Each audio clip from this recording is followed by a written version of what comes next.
नमस्कार दोस्तों, स्वागत है आपका साक्षी की आवाज़ चैनल में।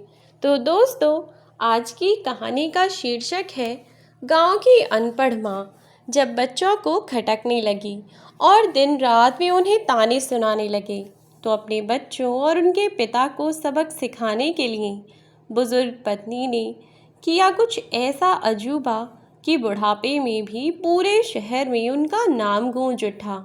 आखिर ऐसा क्या किया उस बुजुर्ग महिला ने? आइए जानते हैं इस कहानी में। जमुना जी अपने बच्चों के लिए और साथ ही अपने पति के लिए लंच तैयार कर रही थीं और दूसरी तरफ अपने बच्चे और पति के लिए उन्होंने नाश्ता भी बनाकर रख दिया। खाना बनाती बनाती वह अपने पति और बच्चों को आवाज़ देकर जगा आईं और उन्हें ऑफिस और स्कूल के लिए तैयार होने का भी कह दिया। और उन्हें जगाकर ही जमुना जी नीचे आ गईं और अपनी किचन संभालने लगीं। इतने में ही उन्होंने अपना लंच रेडी किया और उनका नाश्ता बनाया। उतनी देर में उनके बच्चे और उनके पति तैयार होकर डाइनिंग टेबल पर आकर बैठ गए और डाइनिंग टेबल पर आते ही शोर मचाने लगे कि मम्मी भूख लगी है, जल्दी से खाने को दो। जमुना जी किचन से दोनों हाथों में प्लेट्स लेकर आईं और बोलीं, अरे बाबा, ला रही हूँ, थोड़ा तो सब्र किया करो, सब कुछ तुम्हें एक ही साथ चाहिए होता है। अरे थोड़ा वेट कर लो ना, ला रही हूँ खाना। अरे मम्मी, वेट ही तो नहीं हो रहा है ना, आप समझो थोड़ा, मुझे अपने कॉलेज के लिए लेट हो रहा है। छोटा बेटा भी अपने भाई का साथ देता हुआ बोला, हाँ मम्मा, प्लीज़ थोड़ा जल्दी करो। तब जमुना जी ने नाश्ते की प्लेट उनके आगे रख दी और बोली, बेटा, तुम्हें पता तो है ना कि मुझसे इतना जल्दी जल्दी नहीं चला जाता है। मेरे घुटनों में वैसे ही दर्द होने लगा है। और हाँ, दर्द से याद आया कि डॉक्टर को दिखाने जाना है। तो आज आप चल रहे हैं ना मेरे साथ? अपने पति विशेष जी से जमुना जी ने पूछा तो विशेष जी ने जवाब दिया, ठीक है, देखता हूँ। मुझे ऑफिस में ज़रूरी काम है, मेरा आना मुश्किल है। अगर पॉसिबल हुआ तो देखता हूँ। तब वह अपने पति से बोली, चलिए रहने दीजिए, कोई बात नहीं है, मैं मिंटू के साथ चली जाऊँगी। ठीक है बेटा, तू मुझे ले चलेगा ना डॉक्टर के पास? तो उनका बेटा मिंटू बोला, नहीं मम्मी, मुझे तो आज कॉलेज में एक्स्ट्रा क्लासेस लेनी है, मेरे एग्ज़ाम्स पास आ रहे हैं ना। और फिर आप तो जानती ही हैं कि मेरा फाइनल ईयर है, आपको पिंटू को अपने साथ ले जाना चाहिए। तो नाश्ता करता हुआ पिंटू वहीं रुक गया और बोला, अरे नहीं नहीं भैया, मैं कहाँ ले जा पाऊँगा माँ को, मुझे तो वैसे ही बहुत काम है। माना कि आपकी एक्स्ट्रा क्लासेस हैं, तो मेरी भी प्रैक्टिकल्स चल रहे हैं, मुझे भी आने में लेट हो जाएगा और फिर मुझे ट्यूशन भी तो जाना है ना, तो मैं कहाँ ले जा पाऊँगा माँ को। जमुना जी ने कहा, अच्छा चलो कोई बात नहीं, आप लोगों के पास समय नहीं है तो कोई बात नहीं, मैं अकेले ही चली जाऊँगी, आप परेशान मत होइए। तब उनके पति ने उनसे कहा कि तुम एक काम करना, खुद ही चली जाना और फिर डॉक्टर को दिखाने के लिए ज़रा सी बात के लिए क्यों छुट्टी करवाना चाहती हो। तब जमुना जी बोली, अरे नहीं नहीं, मैं तो खुद ही बच्चों को मना कर रही थी, और आप भी क्यों छुट्टी करेंगे मेरी वजह से, मैं चली जाऊंगी, आप लोग जाइए। ऑफिस और बेटा, तुम दोनों अच्छे से मन लगाकर पढ़ाई करना, इधर उधर की बातों में ध्यान मत लगाना। तो उनके बेटे बोले, हाँ हाँ माँ, हमें अच्छे से पता है कि हमें क्या करना है क्या नहीं, छोटे बच्चों की तरह ट्रीट मत किया करो, अब हम बड़े हो गए हैं। दरअसल जमुना जी के दोनों बच्चे एक ही कॉलेज में पढ़ते थे। बड़ा बेटा मिंटू फाइनल ईयर में था और छोटा बेटा पिंटू सेकेंड ईयर में था, और उनके पति एक बिजनेसमैन थे। विशेष जी ने जमुना जी के कम पढ़े लिखे होने के कारण उन्हें कभी भी सम्मान नहीं दिया, और जमुना जी ने हमेशा ही उनके घर को संभाल कर रखा, संजो कर रखा, अपना बना कर रखा। परिवार में चाहे कैसी भी स्थिति आई हो, उन्होंने कभी भी अपने पति का साथ नहीं छोड़ा। लेकिन इसके विपरीत उनके पति विशेष जी, जो कि शहर में अच्छे खासे पढ़े लिखे इंसानों में से एक थे, उन्होंने शहर में अपना घर भी बना लिया था और कम पढ़ी लिखी पत्नी मिलने के कारण हमेशा ही उन्होंने अपनी पत्नी का तिरस्कार किया। कभी भी उन्हें इज्जत नहीं दी। केवल पढ़ाई लिखाई कम होने की वजह से उन्होंने अपनी पत्नी को कुछ समझा ही नहीं, जबकि वे बेचारी घर का सारा काम करती, साथ ही अपने सास ससुर का ख्याल भी रखती और भी घर की जिम्मेदारियां निभाती। गांव के कच्चे घर में चूल्हा चौका संभालना हो या शहर के पक्के घर में झाड़ू पोंछा करके पूरे रसोई को चमका कर रखना हो, अपने बच्चों के कपड़े सिलना हो या फिर कढ़ाई बनाकर कोई भी काम करना हो, वह सब में निपुण थीं। एक सुगढ़ गृहिणी की सारी आदतें उनमें थीं। लेकिन क्या करें, वह पंक्ति तो आपने सुनी ही होगी ना कि दुल्हन वही जो पिया मन भाई। लेकिन उनके ससुराल में उनके पति के अलावा उन्हें सब लोगों का भरपूर प्यार मिला और पति का प्यार उनके लिए कभी नहीं बढ़ा। हमेशा ही उन्होंने अपनी पत्नी को सिर्फ अपनी जिम्मेदारी समझा और उस जिम्मेदारी को वह निभा रहे थे। न कभी उन्हें समझने की कोशिश की और न जानने की। और जैसे उनके बच्चों ने हमेशा ही अपने पिता को अपनी पत्नी का तिरस्कार करते हुए देखा, वैसा ही उनके बच्चों ने भी सीखा और उनके बच्चों ने भी अपनी माँ की बिल्कुल इज्जत नहीं की। वे अपनी माँ की ज़रा इज्जत नहीं करते थे। कहने को वह कभी उनसे बदतमीज़ी से बात नहीं करते थे, लेकिन कभी उनकी कोई बात मानते भी नहीं थे। पिता की तरह बच्चे भी यही सोचते थे कि उनकी माँ एक कम पढ़ी लिखी गंवार औरत है, जिसे आज के ज़माने में किस तरह से रहना है, क्या पहनना है, क्या खाना पीना है, किसी चीज़ की तमीज़ नहीं है। इसीलिए वह भी अपनी माँ की कोई बात नहीं मानते थे। ऐसे ही अब समय गुजर रहा था और समय के साथ साथ जमुना जी के घुटनों की समस्या भी बढ़ रही थी। बेटे और पति में से कोई भी उनकी समस्याओं को सुलझाने वाला नहीं था, ना ही कोई और उनके बारे में सोचता था। समय बीतता रहा और बच्चों की पढ़ाई पूरी होने के बाद उन्होंने अपनी अपनी नौकरी भी लगा ली और नौकरी करने लगे। पहले नौकरी की, फिर अपने पिता के साथ अपना बिजनेस ज्वाइन किया। विशेष जी ने अपनी ही जानकार की 2 अच्छी लड़कियां देखकर उनके बेटों की शादी करा दी। शादी के बाद जमुना जी के घर में 2 बहुएं आ गईं, रीमा और सीमा। दोनों ही बहनें थीं और बचपन में ही उनकी माँ गुजर गई थी। इसीलिए माँ का प्यार कैसा होता है उन्होंने कभी देखा ही नहीं था। लेकिन जब से वह इस घर में आईं, तब से जमुना जी ने उन्हें कभी भी माँ की कमी महसूस नहीं होने दी। हमेशा उनकी माँ बनकर रहीं, कभी भी सास बनकर नहीं दिखाया। अपनी बहू को हमेशा ही सिखाती कि बेटा, तुम्हारा जो दिल आए तुम वह करो, अपनी संस्कार और संस्कृति को भी बनाए रखना। अपनी माँ की इस बात पर उनके बेटे और विशेष जी दोनों ही हंसने लगे और बोले, क्या माँ, फिर से आपने अपना लेक्चर देना शुरू कर दिया? हद है आपसे भी। पता नहीं आप अपने आप को समझती क्या हैं। ऐसे लगता है जैसे दुनिया का सारा ज्ञान केवल आपके ही पास है, बाकी तो सब यहाँ बेवकूफ़ बैठे हैं। किसी को कोई तमीज़ ही नहीं है कि क्या करना चाहिए क्या नहीं। पता नहीं क्या होगा आपका। अरे माँ, वे दोनों पढ़ी लिखी और मॉडर्न ज़माने की लड़कियाँ हैं। अब उन्हें कपड़े कैसे पहनने हैं, कम से कम यह तो आप उनको मत बताइए। तुम दोनों इनकी बातों को सीरियसली मत लेना। हम भी तो नहीं लेते, यह तो ऐसे ही कुछ भी बोल देती हैं। इतना कहकर तीनों बाप बेटे हंसने लगे। जमुना जी अपनी नई बहुओं के सामने पहली बार उनकी ऐसी बेइज्जती हुई थी। जमुना जी नीचे मुंह गड़ाकर अपनी बेटी और पति को खाना परोसकर वहीं पर उन्हें खाना परोसने में लगी रहीं। साथ ही में उन्होंने अपनी बहुओं को भी बिठा दिया था कि बेटा तुम भी साथ बैठकर खाना खा लो।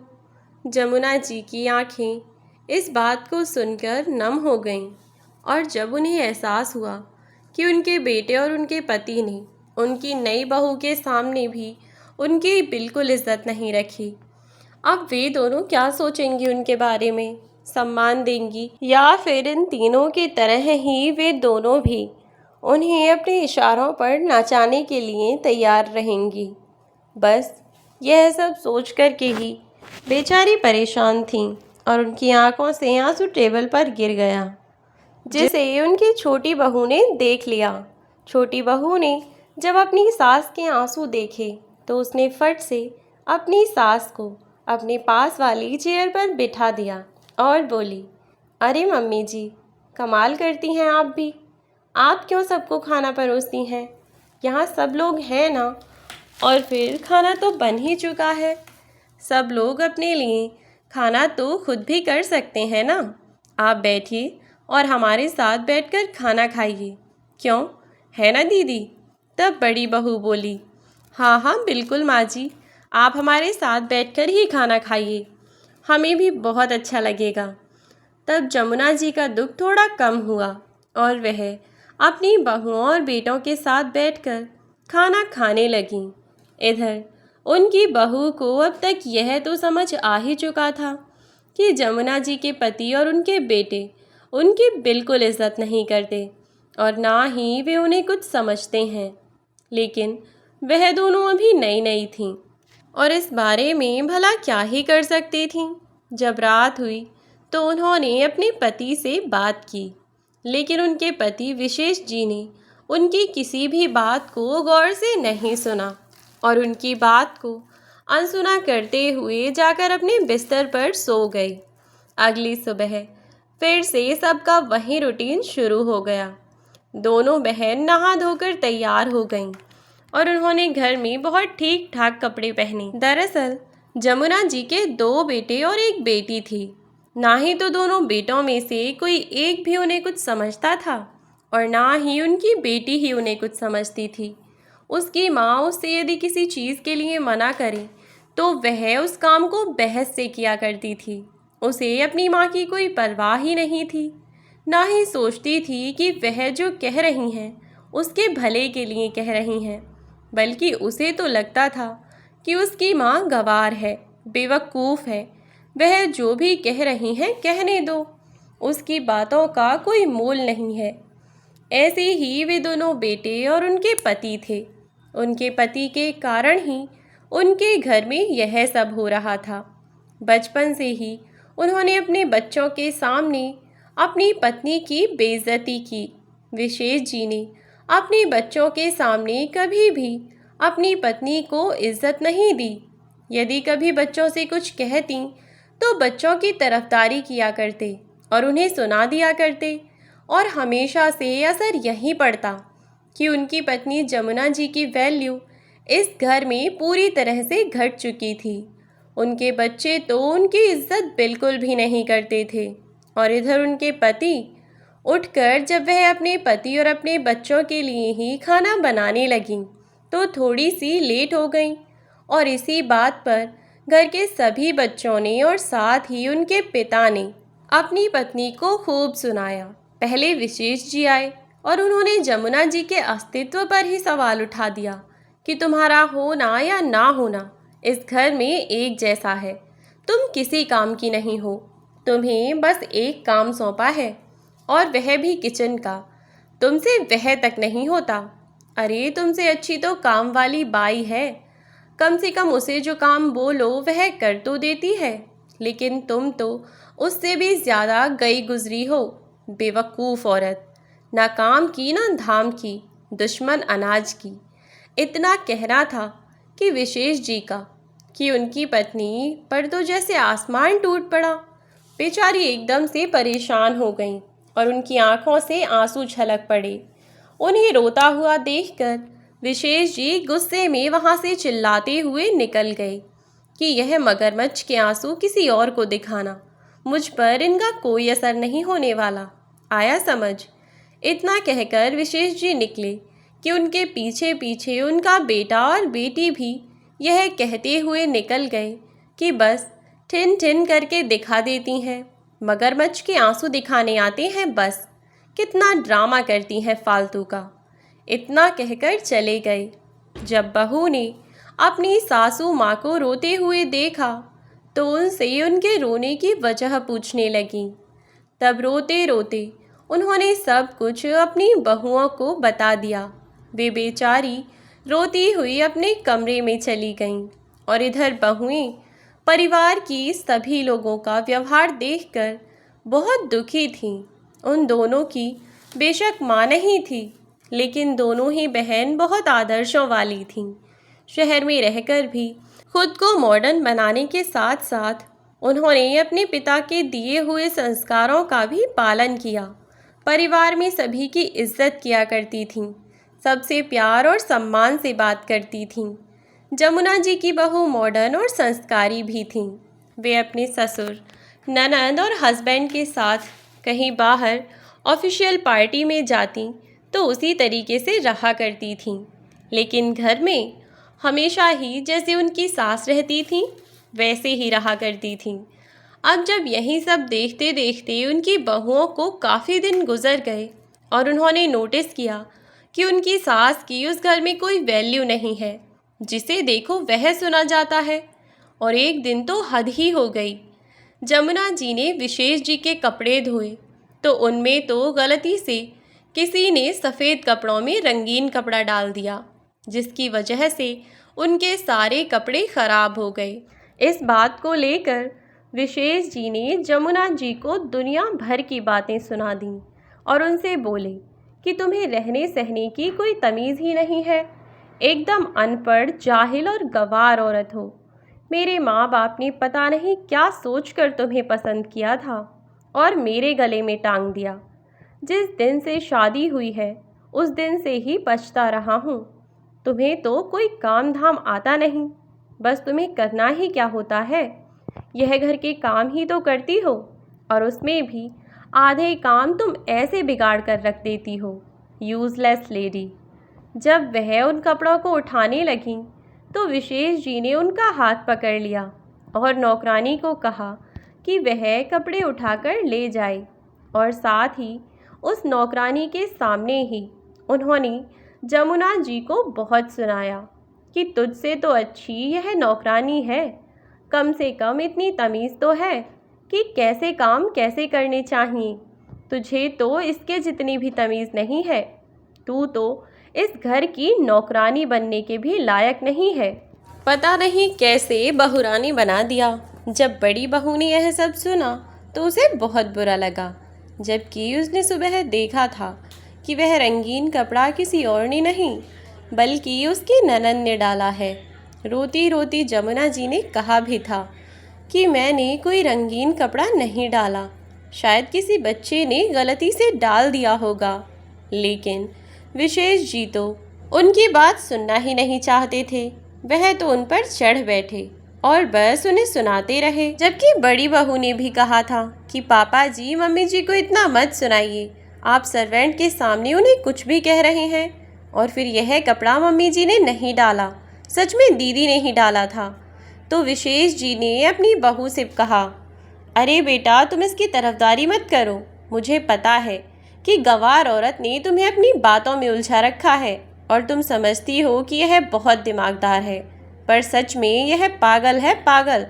तुम इसके लिए मुझसे झूठ मत बोलो, क्योंकि मुझे झूठ बिल्कुल भी बर्दाश्त नहीं है। इतना कहकर विशेष जी वहाँ से चले गए और जमुना जी रोने लगीं। जाने किन कर्मों की सज़ा मिल रही है मुझे। हे ईश्वर, मैंने तो अपने पूरे जीवन में कभी किसी का बुरा भी नहीं किया, तो उसके लिए मुझे इतनी बड़ी सज़ा तो नहीं मिलनी चाहिए।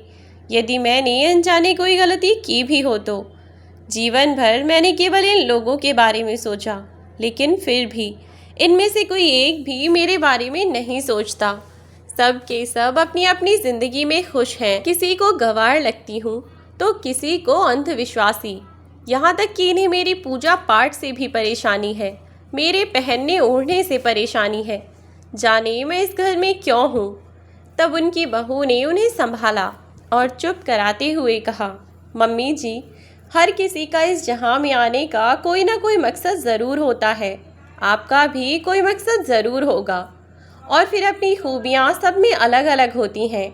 अब आप दीदी को ही देख लीजिए, फैशन डिज़ाइनिंग के अलावा उन्हें आता ही क्या है। या फिर मैं आपके बेटे की ही बात करूं, ऑफिस संभालने के अलावा वह कुछ नहीं कर सकते, और जिस फील्ड में वह काम कर रहे हैं ना, वह केवल उस फील्ड में काम कर सकते हैं। अगर उनसे कुछ और पूछ लिया जाए तो हाथ खड़े कर देंगे। बिल्कुल वैसा ही हिसाब पापा जी और छोटे भैया का भी है।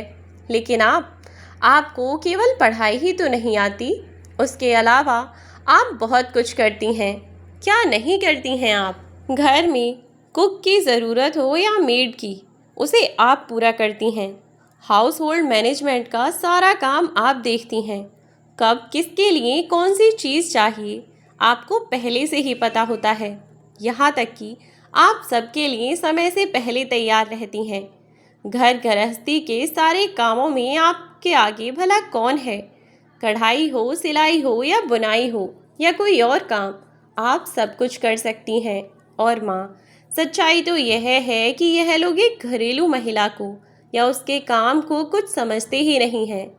मैं कहती हूँ कि जो ऑफिस का काम करते हैं उसमें वह कौन से पहाड़ तोड़ते हैं। मैं भी ऑफिस गई हूँ और मैंने देखा भी है। मैं मानती हूँ बहुत सारी जिम्मेदारियाँ होती हैं, लेकिन ऐसा तो काम नहीं करते जिसकी वजह से उन्हें इतना गुस्सा आए कि यह घर पर आकर अपना सारा गुस्सा निकाल दें। मैं भी पढ़ी लिखी हूँ और सब समझती हूँ, लेकिन यह लोग आपको नीचा इसीलिए ही दिखाते हैं क्योंकि इन्हें अपने घर में फुल टाइम मेड चाहिए जो उनके सारे काम करती रहे और उफ तक ना कहे। और सबसे बड़ी बात तो यह है मम्मी जी कि आपने खुद इन लोगों को इस सब की आदत डाली है। वक्त से पहले यदि किसी के लिए तैयार रहो तो इंसान आपकी कदर कभी नहीं कर सकता, फिर चाहे वह बेटा हो, बेटी हो या आपका पति ही क्यों ना हो। इंसान को ना कहना भी आना चाहिए। यदि आप ना कहना सीख जाएं तो बहुत अच्छा है। आपकी तबीयत खराब हो या आपका मन ना हो, आप हमेशा ही हम सब के लिए काम करती रहती हैं। पापा जी को और भाइयों को संडे के दिन छुट्टी मिल जाती है, लेकिन आपकी तो संडे के दिन डबल ड्यूटी लग जाती है। ऐसे में किसकी वैल्यू ज़्यादा होनी चाहिए? आप बताइए।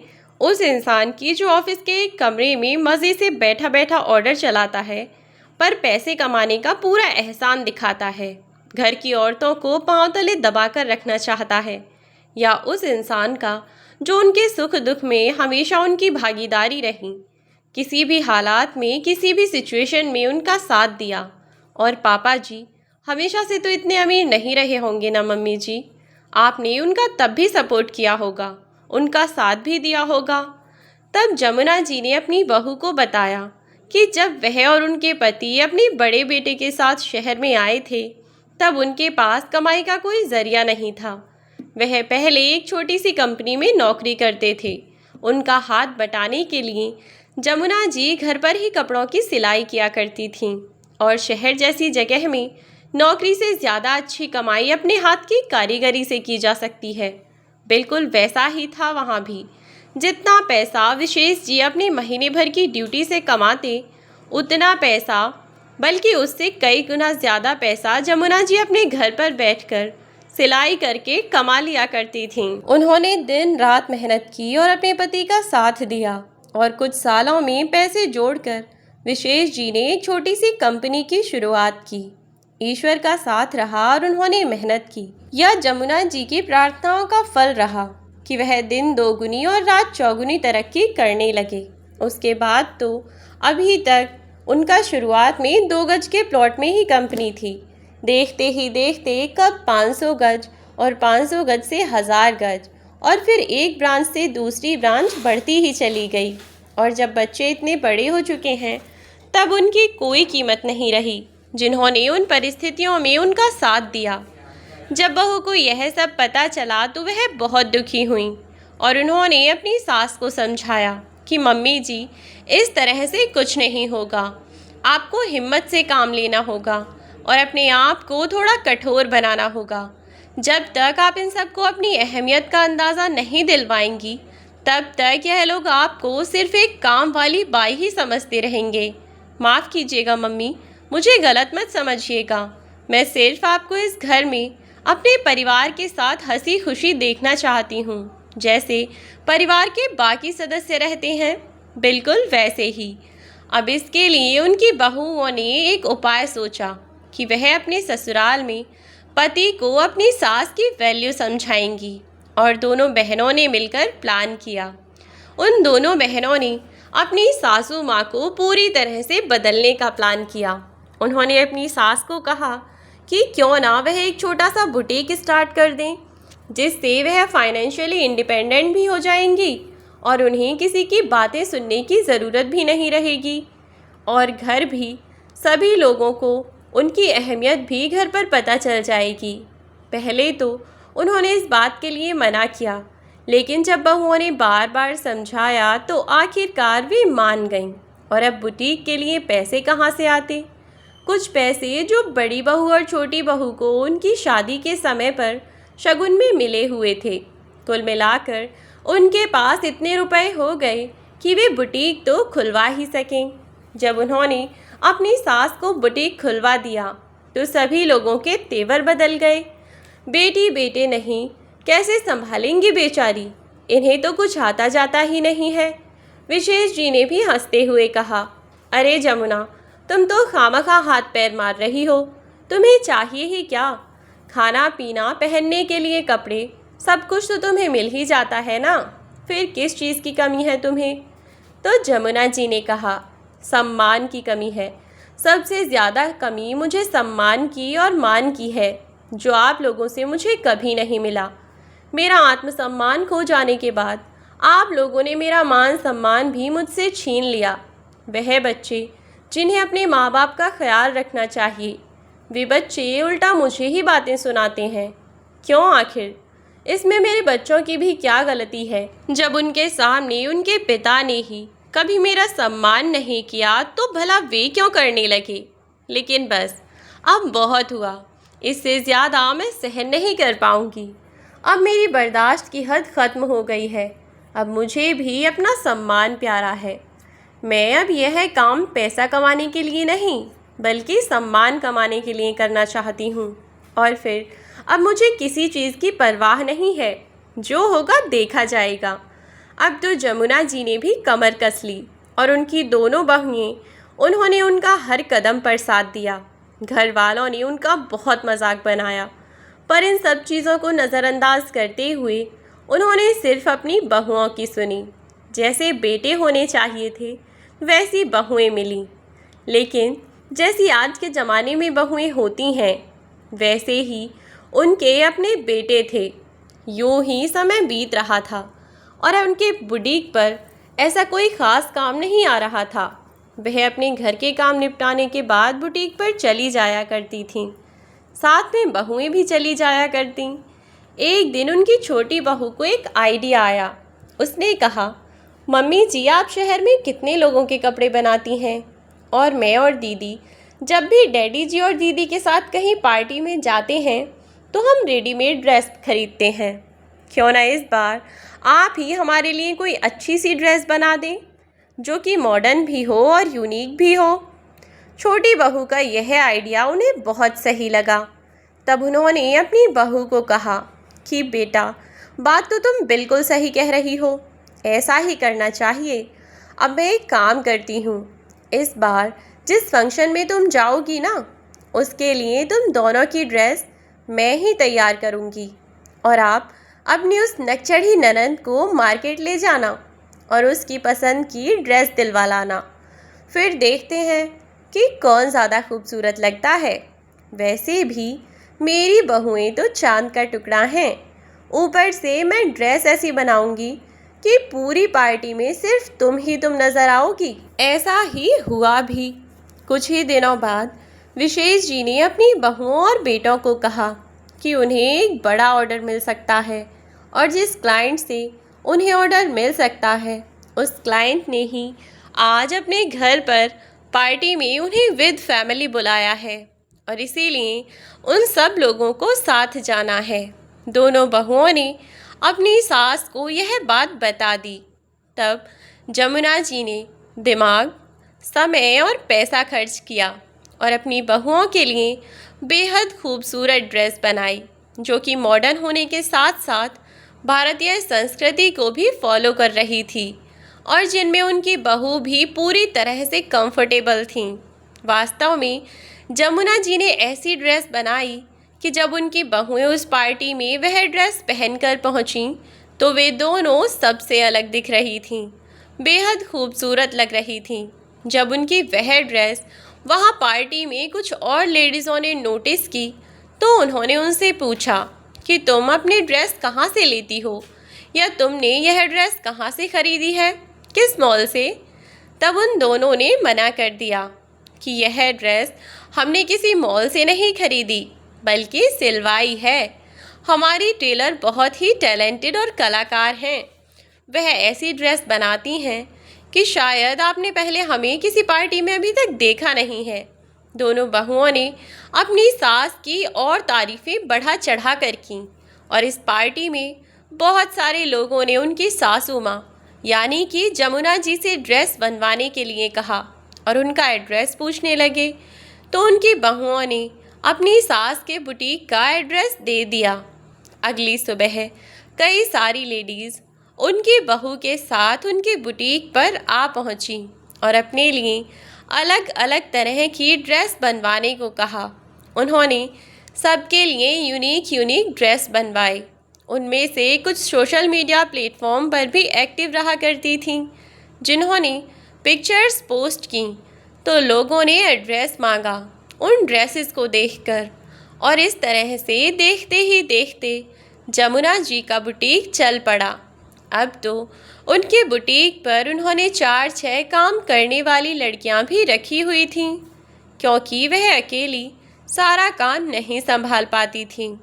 जब काम इतना बढ़ा तो जमुना जी घर का काम किए बिना ही अपने बुटीक पर चली गईं और जब आज किसी को भी समय से नाश्ता नहीं मिला तो सब लोग चिल्लाने लगे। विशेष जी जमुना जमुना करके चिल्ला रहे थे और उनके बच्चे उधर माँ माँ चिल्ला रहे थे। सभी लोग जमुना जी को ही पुकार रहे थे। जब जमुना जी का कोई जवाब नहीं मिला तब उन्होंने नौकरानी से पूछा। तब उस नौकरानी ने उन्हें बताया कि वह तो सुबह जल्दी उठकर अपने काम पर चली गई। इसे सुनकर उनको बहुत तेज़ गुस्सा आया और वह उनकी बुटीक पर ही जा पहुँचे और वहाँ जाकर चिल्लाने लगे और चिल्लाते हुए बोले कि अब तुम कमाने लगी हो तो घर पर क्या सब भूखे मरेंगे, कुछ नहीं किया जाता तुमसे। तब जमुना जी ने कहा कि आपने ही तो कहा था कि मेरे बस का तो कुछ नहीं है और फिर खाना भी मैं बुरा ही बनाती हूँ। आप ही तो कुछ दिन पहले कह रहे थे ना कि घर में एक कुक लगा लेना चाहिए, मुझे खाना बनाने की तमीज़ नहीं है। तो बिल्कुल सही कहा था आपने। अब समय आ गया है कि आप अब घर में एक कुक लगा लें, क्योंकि मेरे बस का नहीं है। अब मुझे अपना काम संभालना है। अगर मैं घर पर लगी रहूँगी तो यहाँ काम कौन देखेगा। यह सब देखकर विशेष जी को बहुत गुस्सा आया। वह गुस्से में पाँव पटकते हुए वहाँ से चले गए। शाम को जब जमुना जी घर आईं तो उन्होंने आज पहली बार अपने पति विशेष जी को उल्टा बातें सुना दी। कहा कि बड़ा लड़ रहे थे आप वहाँ बुटीक में आकर, सब लोगों के सामने यूं ही चिल्लाने लगे। वैसे तो आप इतनी पार्टीज़ में जाते हैं, वैसे आपको इतना भी नहीं पता कि सब लोगों के सामने कैसा बिहेव करना चाहिए। तो विशेष जी बोले, अच्छा तो अब तुम सिखाओगी कि मुझे कैसा बिहेव करना है और कैसा नहीं। तब जमुना जी बोली कि हाँ, अगर आपको नहीं पता तो मुझे सिखाना ही पड़ेगा। आपके घर में मेरी कोई इज्जत नहीं होगी, लेकिन वहाँ मेरी बहुत इज्जत है। तो आगे से अगर आप मेरी बुटीक पर आएँ तो ज़रा तमीज़ से आइएगा। चिल्लाना मुझे भी आता है, लेकिन मैं अपने पति की शर्म करके चुप रह गई। अगर आपके ऑफिस में सामने मैं आप पर चिल्ला गई ना तो आपकी 2 पैसे की इज्जत नहीं रह जाएगी। उनकी नज़रों में आज पहली बार अपनी पत्नी के मुंह से उल्टा जवाब सुनकर विशेष जी अवाक रह गए और उनकी ओर देखते रह गए और वह अपने कमरे में चली गईं। तब उनकी सर्वेंट झाड़ू पोछा और बर्तन करके चली गई। अब उन्होंने कुक भी रख ही लिया था, लेकिन उन सबको तो अपनी माँ की और अपनी पत्नी की आदत थी ना। हर चीज़ लेकर वे उनके आगे पीछे जो घूमती रहती थीं, खाना ला कर देती, हर काम करके देती। अब यह है तो कोई और नहीं कर सकता था और ना ही कोई कुक कर सकता था। कभी कुछ हो जाता तो कभी कुछ हो जाता। विशेष जी का नुकसान होने पर लगा हुआ था। इधर इन्होंने कुक लगाया और एक फुल टाइम मेड भी लगाई, तो दोनों का ही खर्चा बढ़ गया। ऊपर से आए दिन कुछ ना कुछ घर में तोड़ते ही रहते थे और उनके घर की सभी चीज़ें बहुत कीमती थीं। साथ ही एक दिन उन्होंने काम वाली बाई को, जिसे नया रखा था, वह उनके घर से लाखों रुपए लेकर भाग गई, जिसका उन लोगों को बहुत अफसोस हुआ। इसीलिए वे सब ही अपनी गलती पर पछता रहे थे कि बिना बात ही हमने माँ को उनका इविल साइड दिखाने पर मजबूर कर दिया। जब विशेष जी डाइनिंग टेबल पर बैठकर खाने को देखते हुए अपनी पत्नी को कोस रहे थे, तब उनके बच्चों ने यह बात कही कि पापा, माँ तो बहुत सही थीं, उन्होंने हमेशा ही हमारा ख्याल रखा और आपका भी, लेकिन हम सब ने ही अपनी बदतमीज़ी के कारण उन्हें उनका इविल साइड दिखाने पर मजबूर कर दिया।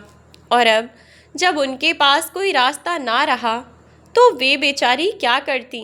मुझे लगता है कि माँ ने यह सब हमें सबक सिखाने के लिए ही किया था। मगर ऐसा है अगर, तो हमें एक बार चलकर ज़रूर देखना चाहिए पापा।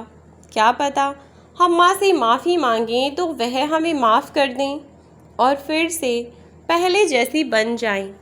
तब शाम को जब जमुना जी घर लौटी तो उन्होंने देखा कि उनकी बेटी, उनके दोनों बेटे और उनके पति उनसे बात करने के लिए एक लाइन में खड़े थे।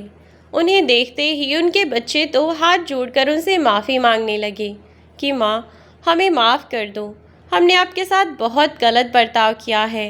हम सब आपसे हाथ जोड़कर माफ़ी मांगना चाहते हैं। लेकिन जैसे ही विशेष जी हाथ जोड़ने लगे, जमुना जी ने उन्हें रोक दिया और कहा कि क्यों आप मुझे पाप का भागी बनाना चाहते हैं। मैंने तो आप सबको माफ़ कर दिया, लेकिन मैं अब अपना सम्मान बनाए रखना चाहती हूँ। इसीलिए मैं यह काम तो नहीं छोड़ सकती, लेकिन हाँ, पहले की तरह अपना घर भी संभालूंगी, जिसमें मेरी यह दोनों बेटियाँ मेरी मदद करेंगी। उन्होंने अपनी छोटी बहू और बड़ी बहू को गले लगाते हुए कहा।